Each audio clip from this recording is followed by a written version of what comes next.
Hey everyone, I'm Jennifer Berry with Earth911.com, and today we're talking about how to have a greener holiday through giving.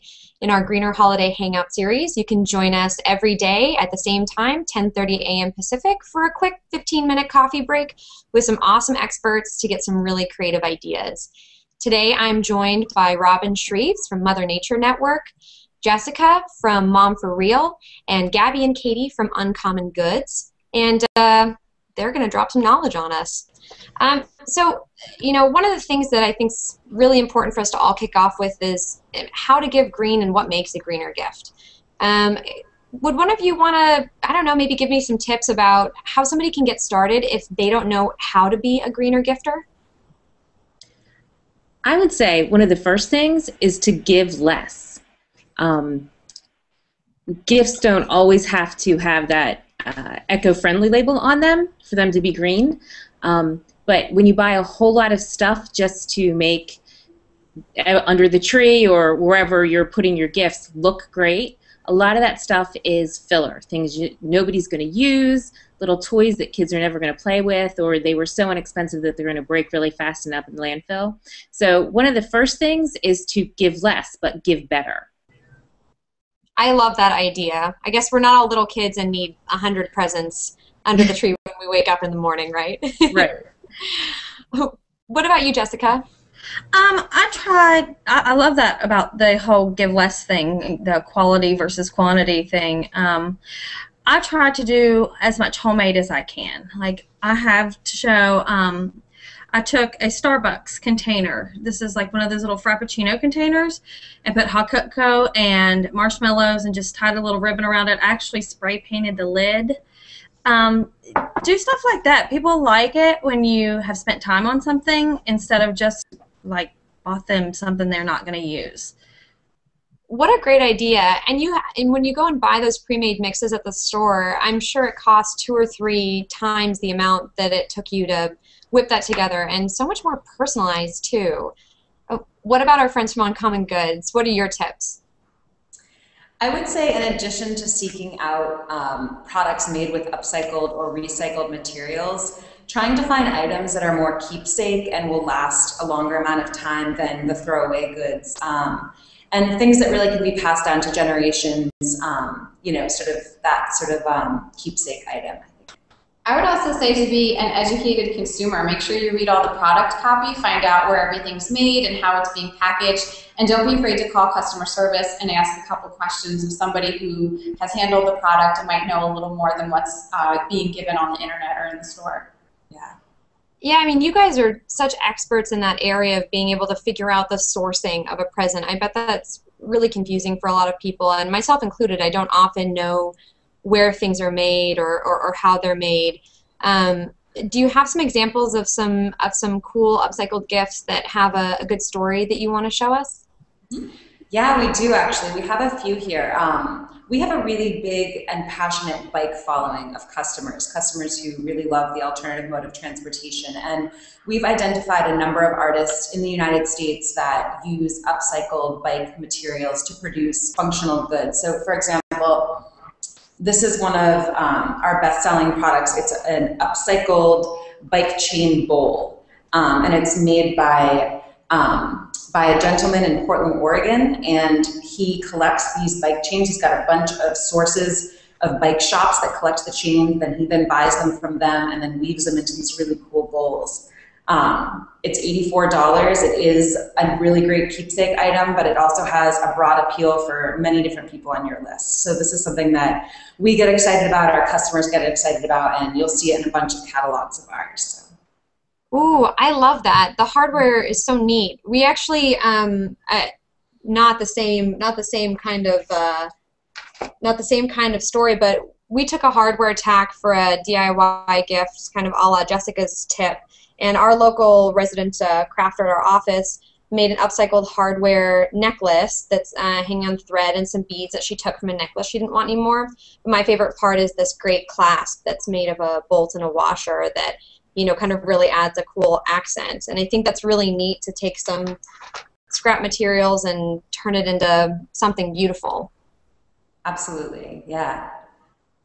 What do you guys think about re-gifting? Are we for this or against it? I'm kind of for it, but that might just be the lazy or cheap side of my eco-friendly personality. What do you guys think about that? I'm totally for it. I think that if you're not going to use something, if it's going to go in a closet, or I just don't see the reason not to give it to someone who will enjoy it. I don't think I would re-gift something just to be handing it to somebody else. I would try to think of who could use it, and if nobody in my family or friends could use it, I would donate it to somewhere, somewhere else. What about you, Robin? Do you have any rules for regifting that we should follow? I don't think I would regift something as the actual holiday gift unless it was something that I had in the package that someone had specifically asked for, and it wouldn't be that big of a deal. They would never know. But I certainly give things away. Like, I don't like things sitting around the house that aren't being used. So giving away gifts or donating them is great. But we do a lot of used in our house. Especially, we have two boys, 10 and 13, and with video games and DVDs and CDs, we have a great used store around here where you can turn them in and exchange or buy used. And so my boys have known forever that the majority of the stuff in their stocking, if it's media, is going to be used. And they're perfectly okay with that. And my husband and I will even do, and use books and stuff like that. So I guess that's not regifting, but used is fine. I just am really not comfortable with sticking a bow on something that someone else gave me. But I wouldn't have a problem if someone did it with me. I just don't think I'd be comfortable doing it. Well, maybe you'll let a few years go by and they'll forget they ever even gave it to you, and then that'll work out.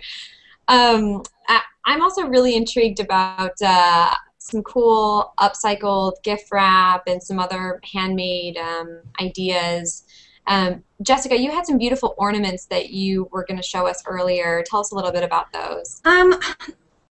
The crafter in me really has a problem buying things for other people, like especially my daughter's teachers and things like that. Like, we'll get them usually a gift card to a bookstore or something that they would be interested in, but I always like to add something personal. So we will make these, we take glass ornaments and fill them with glitter. I've got the tutorial on my blog. You don't need the whole tutorial, and just try to personalize them, paint their initial or something on them. We just like to give handmade gifts. I think that just shows that you took the time out, you were thinking about them. It's more personal that way, I think. I like that. And you had mentioned gift cards. Our resident crafter, I thought this was so smart and clever. Recycling CD jewel cases is really tough. But she did a magazine collage and kind of made this pretty poinsettia cover. And she was saying it would be great to put cash or a gift card in it. It's nice, it's flat, it's easy to port around, and it's quick to make, so that if you forget to get a gift for somebody, which inevitably happens every year, you could have a couple on hand just in case, so everybody feels included. She had also, I thought this might be something fun for kids, these little vending machine capsules. She turned them into acorns that could have jewelry or some small presents inside, and then you could hang them as like a little trio on your Christmas tree. I thought that was really fun. Very cute. But Gabby, tell me a little bit more about some of the cool things that you're seeing come through in Uncommon Goods for the holiday season. What are some trends in green gifts that we can take advantage of to maybe be a little bit more creative this year? So this year we've seen a lot of products made of wood. A lot of it has been reclaimed wood. Lots of products that kind of appeal to what we like to refer to inside our walls as the urban lumberjack. Awesome. Texture that's a little rugged. One of my favorite pieces is this beer tote. It's a 6-pack holder made of reclaimed redwood trees, and it's made in San Francisco. And each beer tote comes with a tag that tells you what batch it was made in and when it was made. So it's a little more personal than just giving a gift. Like, it's actually connected to the artist. And it's great for anybody who loves beer, or even the people who like to make their own beers in their own house, so they can have their own 6-pack that's a little more personal. Ooh, that's great. I really like that a lot of the gifts you've shown us have a little bit more of a masculine tone. I think that a lot of people look at like eco-friendly gifts and think that it's going to be really feel good or girly, but I think they can be really cool and useful no matter who you are or what your lifestyle is like. I would show one more too that we're really excited about right now. We've recently discovered the Marimo moss, which in Japan is a symbol of sort of fortune and good luck. And this couple based out of Seattle, Washington, have created this is an upcycled light bulb. And then they source this glass vase in Seattle, and together it makes this sort of little miniature terrarium with very limited upkeep that you can just kind of store as a paperweight or desktop item. And at $35, we find it makes a pretty good gift for, you know, either a male or a woman, but just kind of a very cool sculptural piece using upcycled materials. So many people have been using light bulbs to craft, and they just look so delicate to me. I think that's really beautiful and lovely. I'm so worried that I would break that upon contact. Yeah. Maybe someone will drop one of those off on my desk, and we can give it a whirl. Totally. Noted. Yeah. And then you had a really great packaging idea too, actually. Ooh, yeah. You want to? Yeah. So I like to wrap presents. I've seen a lot of material wrapping nowadays, but if you take used material like an old pillowcase or find some vintage fabric and making the presentation just as pretty. I actually have 3 holiday parties this weekend, and I'm bringing bottles of wine, and instead of wrapping them, I'm actually going to wrap them in some of the dish towels that we sell here.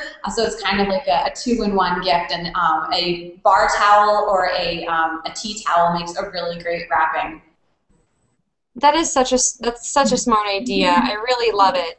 And Jessica, I saw we lost you there for a minute. Yeah, I was so worried I wouldn't get back in, but I don't know what happened. But I think that's so smart. I love the idea of making part of your gift also part of the wrap.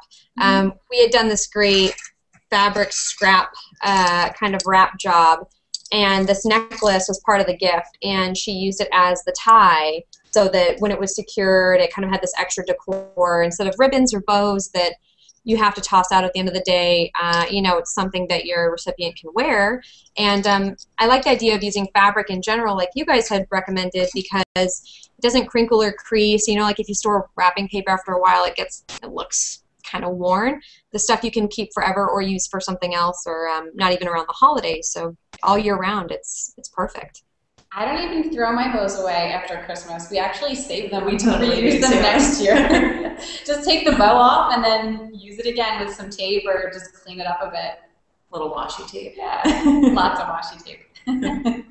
It sounds like everybody's totally okay with the whole reused and in some cases regifted opportunities and all these great upcycled projects. I love what you guys all taught us today. Thank you so much for your time. This was awesome. Thank you. Thank you for having us. Absolutely. And everybody out there watching, you can join us tomorrow at the same time, same place, and hopefully we'll help you have a greener holiday. Thanks and have a great day. Bye, gals. Bye.